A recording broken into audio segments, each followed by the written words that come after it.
Hey everybody, hope you're doing great. My last Coach's Corner, I was talking about protecting your time, blocking out your time. If you're getting pulled into too many meetings, it can suck the life out of you. But not only that, it usually causes us to bleed over so that we lose more and more of our personal life and we end up working more and more, which I don't think is a great long-term plan. I don't think it's very healthy for us.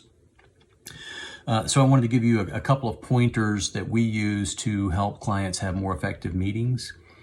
Maybe some of these will help you. Maybe you're already doing some of them. And if so, I hope they're working for you. I'd love to hear about it. But what we teach our clients is if you're going to schedule a meeting, then make it part of your culture that you have to have a topic that is very specific and a deliverable in the subject line of the meeting. For example, I'm going to have a meeting about the new logo. So the topic is new logo. Deliverable is choosing from the 3 options included in the invite. So instead of having maybe an hour meeting, an hour-long meeting debating it, if you can send out the pre-work beforehand and ask people to look at it, with the expectations that they need to come in, and the point of the meeting is to actually pick the logo that you're going to use. Oftentimes you can take a 1-hour meeting and turn it into a 15-minute meeting.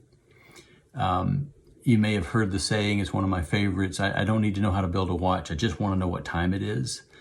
So the other thing that we work on people is to be very specific and succinct.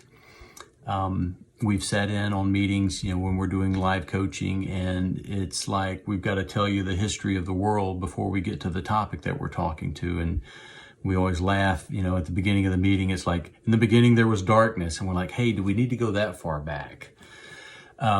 So encouraging your people to be succinct. And while it may hurt some people's feelings, feelings kind of don't matter a whole lot in this case, because if somebody starts rambling and telling you a story about the conversation that they had 3 months ago that led to this, that led to that finally got you to this meeting, say, hey, Joe, that's awesome, man, but let's get to the point of the meeting. The topic that you sent out was X and your deliverable was Y. Let's talk about those things. So forcing people to be very succinct and to the point, which is not normal for a lot of people. And then finally, making sure that there are clear and specific action items. I've worked with clients where they'll have an hour-long meeting, and at the end of it, it's just the meeting is over and people start leaving. And it's like, all right, guys, hold on, time out. What did we decide to do? What are we going to do as a result of this meeting that we just had? So those 3 things, being very specific about the topic. Number 2, what is the actual deliverable from the meeting? Why am I showing up to this meeting? Why am I giving you my calendar here? What am I going to do? What are we going to accomplish? And then number 3, making sure that there's specific actionable items that are detailed, and there's a time frame and who owns it, and all of those things are all wrapped up at the end of the meeting. One little bonus thought, start having stand-up meetings. People get comfortable in the chairs and it gets fun, and we just start talking, and pretty soon we're an hour into it.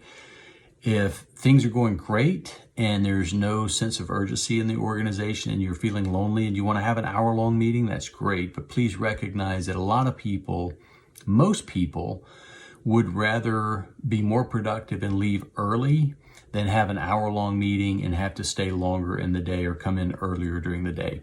So for what it's worth, I hope it helps. If you're doing other things that are working, I would love to hear about them. Thanks.